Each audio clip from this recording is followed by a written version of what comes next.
Good morning, dear student. Myself, Miss Deepthi from Dip Scroll Bar. In today's lecture, we are going to continue History Chapter 7, The Revolt of 1857. In today's lecture, we are going to discuss the event and places of revolt.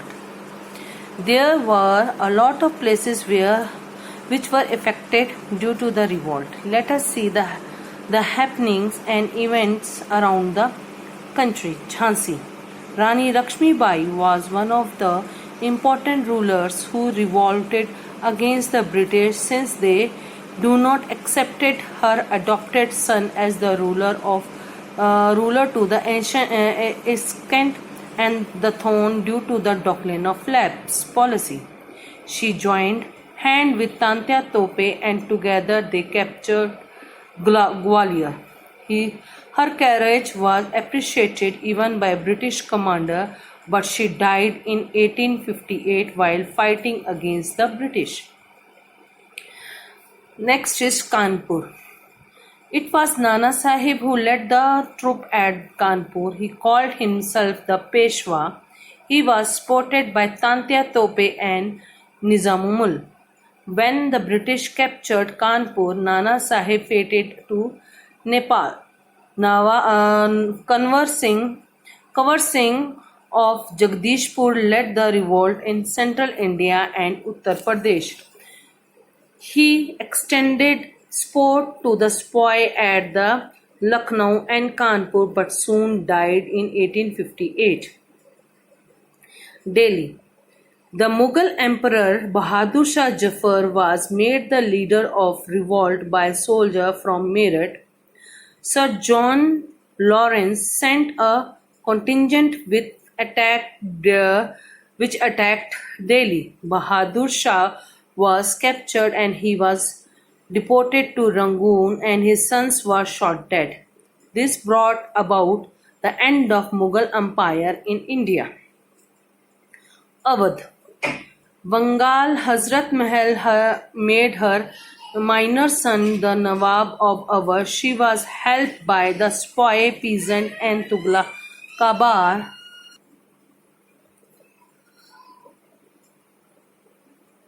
She was helped by the sepoy peasants and Talukbars. The British army, instead of fighting, they took refuge in the building near the Gomti River. The sepoys sent fire to the building and Harry Lawrence was killed in the fire. The sepoy kept the building under their control for 8 months till Colin Campbell marched with his troop and captured Awadh. He was helped by Gorkhas. The rebels looted the treasury and burned the military barracks. Lord Canning and the then Governor General mobilized all forces took help from the commanders and suppressed the revolt. The British had a tough time but used brutal method to suppress the revolt. They killed people ruthlessly.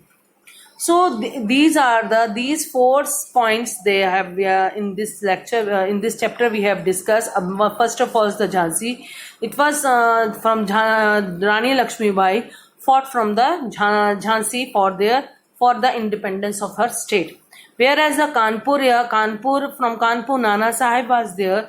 He was supported by Tantya Tope and Nizamul and afterwards the central India was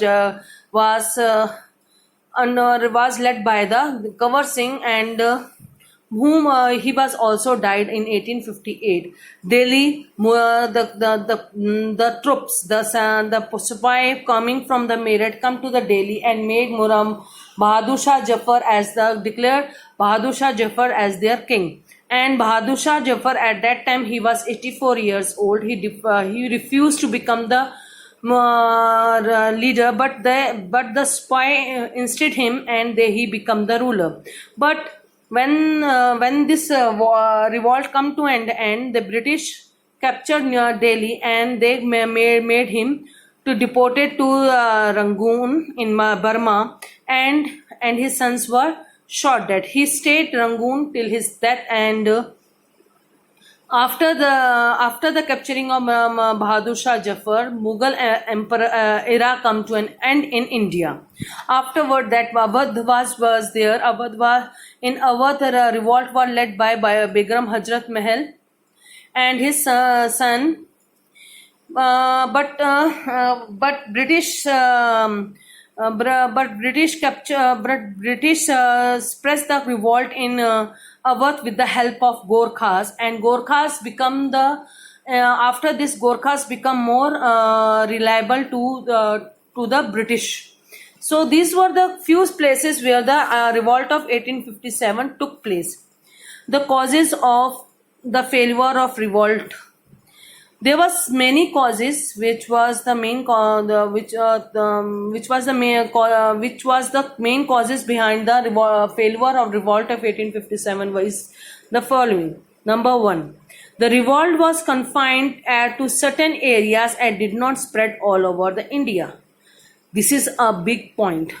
It was only a few areas. You can see event 10 took places in the way they have told only 4 points were 4 to 5 points. So the revolt was not spread all over the India, and many kings or rulers were not participating in this revolt. So due to that, it was a big drawback for the revolt. Next is Indian leaders were not organized and trained. They lacked unity and foresight. Yes, this is it. Indian rulers, all the rulers were fighting for their own desires, for their own needs. They did not fight for one reason. So this was the one cause. Another cause was they were not trained as British army was trained. Next is they use outdated weapons. Many Indians ruler and nobles like Nizam, Holkars, Sindhyas and Rajput prince were loyal to the British. So the weapons they were using, that swords and bhalas were there, but whereas the British was using the guns. So their weapons were very old, and many rulers were were loyal to the British. So this make a huge difference for the in the revolt. The educated Indians remain loyal to the British due to their selfish intentions. The educated peoples were remain loyal to the British. They want that British should continue in India, and for their selfish interior. Selfish interior means here they want that changes they wanted in Indian culture or Indian society. They want that it should be bring by the British, and these thoughts make them loyal to the British. The effect of revolt.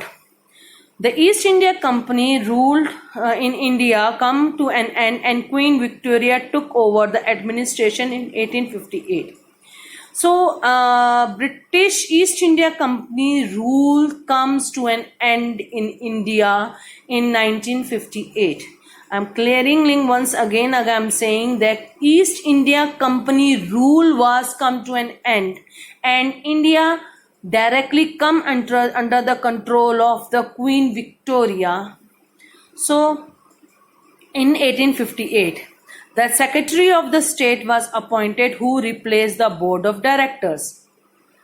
The Governor General made the Viceroy, and he was subordinate to the Secretary of State. Army was reorganized. Queen Victoria Proclamation was passed in 1858. According to proclamation, the Indian princes were given assurance that no further annexation will be made by the British.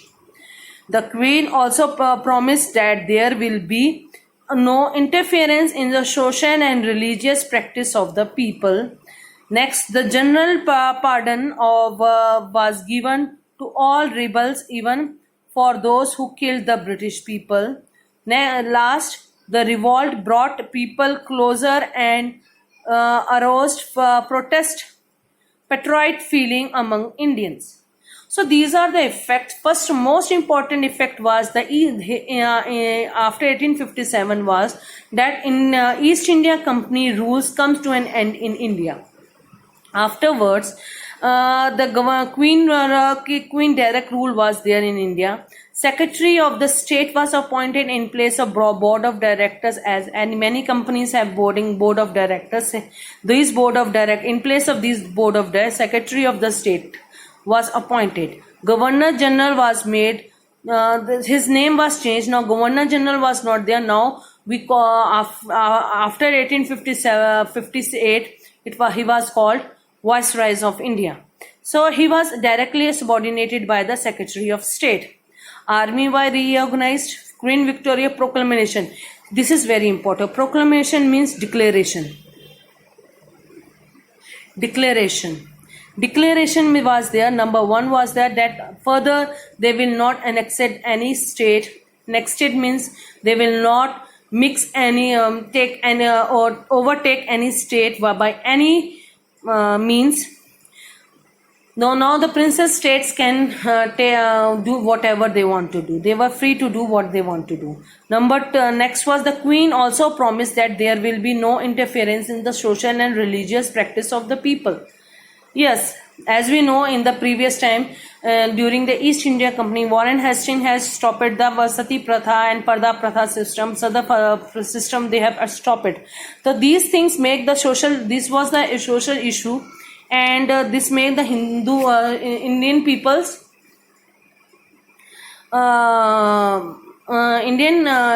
especially Hindus, against the British. So afterward, there was a general prodrome given. Everyone given to a mercy, सबको छोड़ दिया गया था, and revolt brought people closer, and this revolt make people come to close to each other. There was a feeling of patriotism among all Indians. Thus the revolt of 1857, which was a memorable turning point in the history of India, left its marks even though it was not successful. It brought people closer and paved the way for the nationalism. So here is the chapter. Whether the 1857 revolt of 1857 was a failure, but it plays an important role in the national movement during the after in 19th century. What was there? It helps them national leaders to come across and fight for the nations. Many peoples come together, and nationalism was there in the people's heart. So in next lecture we are going to continue with the back access of this chapter. Thank you very much.